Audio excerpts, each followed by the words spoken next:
Hello बच्चों, आज हम शिक्षा निदेशालय द्वारा भेजी जाने वाली वर्कशीट नंबर 34 जिसका विषय सामाजिक विज्ञान है कक्षा 7वीं के बच्चों के लिए 8/12/2021 की वर्कशीट है। आज हम पढ़ेंगे ईश्वर के अनुराग के बारे में। तो पढ़ते हैं शंकर और रामानुज, दो दिए गए हैं यहाँ पे। शंकर में पढ़ते हैं, शंकर का जन्म 8वीं शताब्दी में केरल प्रदेश में हुआ था। वे अद्वैतवाद के समर्थक थे।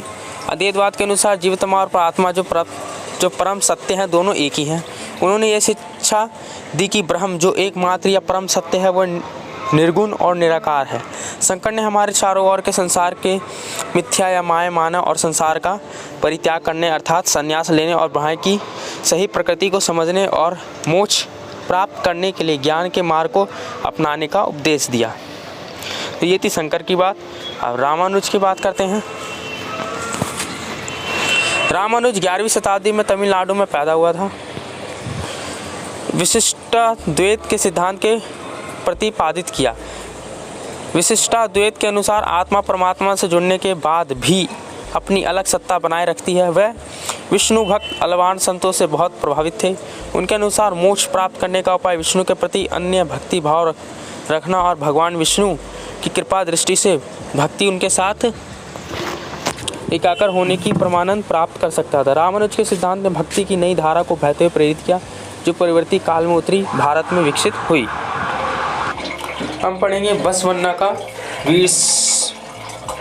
वीर शैववाद। चलते तमिल भक्ति आंदोलन और मंदिर पूजा के बीच संबंध परिणाम स्वरूप जो प्रतिक्रिया यह बसवत्रा और अल्मा प्रभु अकमहादेवी जैसे एक साथियों द्वारा प्रारंभ किए गए।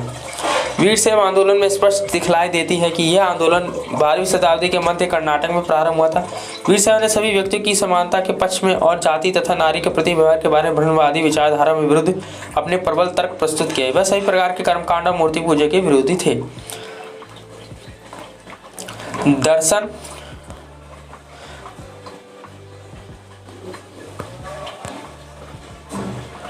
दर्शन जीवन के अर्थ मतों से संबंधित विचारों का अध्ययन दर्शन शास्त्र कहलाता है।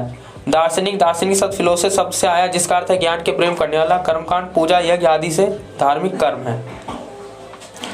तो जो गतिविधि देखिए यहाँ पे दी गई गतिविधि दी है शंकर और रामानुज के विचारों के बारे में कुछ और पता लगाने का प्रयत्न करें। चलिए इनकी गतिविधि को लिखते हैं। जैसे कि आप यहाँ पे पहले गतिविधि दे सकते हैं। तो आपको लिखना है, रामानुज ने सोचा कि मोक्ष की मार्ग भगवान विष्णु की गहन भक्ति के माध्यम से था, क्योंकि भगवान की कृपा से भक्तों के स्थायी आनंद और खुशी प्राप्त करने में मदद मिलती है। शंकर ने कहा, शंकर ने प्रमुख उपनिषदों ब्रह्मसूत्र पर भाषाएं लिखी। आइए नेक्स्ट क्वेश्चन देखते हैं। तो आइए बच्चों अब इनके प्रश्न उत्तर को हम करते हैं।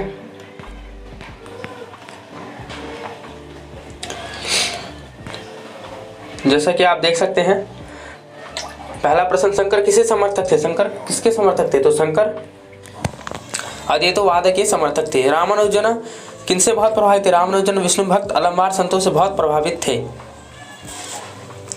वीरशैव मत के समर्थक कौन थे? तो बसवन्ना, अलम प्रभु, अकमा महादेवी वीरशैव मत के समर्थक थे। जाति के प्रति वीरशैवों की दृष्टिकोण कैसा था? तो जाति के प्रति वीरशैव का दृष्टिकोण कैसा था? वीरशैवों ने सभी प्राणियों की समानता के पक्ष में और जाति तथा नारी के प्रति व्यवहार के बारे में ब्राह्मणवादी विचारधारा के विरुद्ध अपने प्रबल तर्क दिए।